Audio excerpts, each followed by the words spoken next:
সুপ্রিয় দর্শক, চ্যানেল কর্তৃপক্ষ থেকে আপনাদের কাছে আসলাম এক অসহায় মেয়ের কাছে। আমরা শুনবো তার জীবন কাহিনী। আসসালামু আলাইকুম। ওয়ালাইকুম সালাম। আপু কেমন আছেন? হ্যাঁ, আপনার দোয়া আছে ভালো। ভালো আছেন না? জি। আপনার নামটা কি আরেকবার জানতে পারি? আমার নাম সাথী। সাথে আপনার দেশের বাড়ি কোথায়? সিরাজগঞ্জ। সিরাজগঞ্জ, এর আগেও ভিডিও করেছেন। জি। তো যাই হোক, আপনি ছোটোবেলা থেকে আপনি টাগল করে বড় হয়েছেন অনেক কষ্ট করে। হ্যাঁ, অনেক আপনার কষ্ট বাবা করে মারা বড় গেছে হয়েছি। কতদিন যাবত? আমার বাবা মারা গেছে 6 মাস। মাত্র 6 মাস আগে? হ্যাঁ, 6 মাস বাবার আগে। কথা মনে পড়ে না? হ্যাঁ, মনে পড়লে এখন কি করব? আর আপনার আম্মু মারা গেছে কতদিন ধরে? আম্মু মারা গেছে 1 বছর।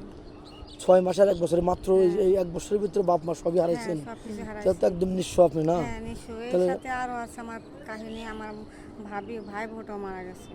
ভাই বোনটাও মারা গেছে। এখন আমার ভাই বিয়ে করছে। আমার ভাই বিয়ে করছে। সেই ভাবি বেশি আমাদের খুব একটা ভালো না। ভালো না।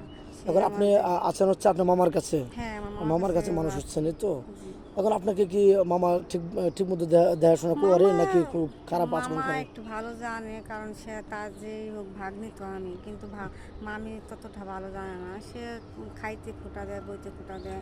সে বলে যে তুই কাজ করে খা, কি কিছু করে খা। ও এখন মানে বড় হচ্ছে না, দেখতে হ্যাঁ, পাচ্ছে না, কারণ বিয়ে দিতে তো টাকা পয়সা লাগবে। আচ্ছা, হ্যাঁ। আপনার ওদেরকে কেউ যৌতুক ছাড়া কেউ বিয়ে করতে চায় না? এখন যৌতুক ছাড়া কে বিয়ে করতে চায় বলেন? ও, তাহলে তো খুবই কষ্ট চলাফেরা। যৌতুক ছাড়া কেউ বিয়ে করতে চায় না, না? জি না। ও আচ্ছা, আমাদের কাছে আসছেন একটা সুন্দর একটা ভালো মনের মানুষের জন্য, না? হ্যাঁ, জি। আপনার তো নামাজ কালাম পড়েন, মুসলমান। হ্যাঁ, আমি নামাজ কালাম পড়ি, ও, আমি মুসলমান। একটা সংসার যা কি রান্না বাড়া বা শ্বশুর শাশুড়ির খেদমত করতে পারবেন?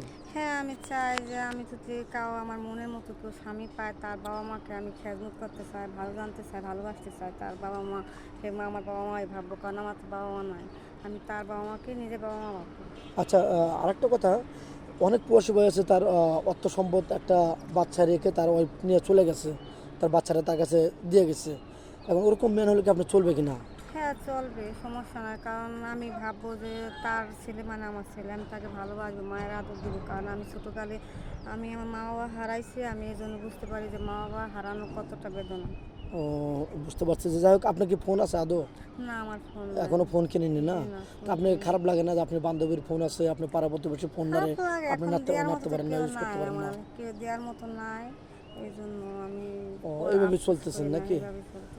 তো যাই হোক, বেশি লং করবো না ভিডিওটা। মেয়েটার কোনো ফোন নেই, আমাদের নাম্বার দেওয়া থাকবে, কেউ ভিডিও কল দেবেন না। ভিডিও কল দিলে ব্লক করতে বাধ্য হবো। ভালো থাকবেন, সুস্থ থাকবেন, এই বলে শেষ করে দিলাম।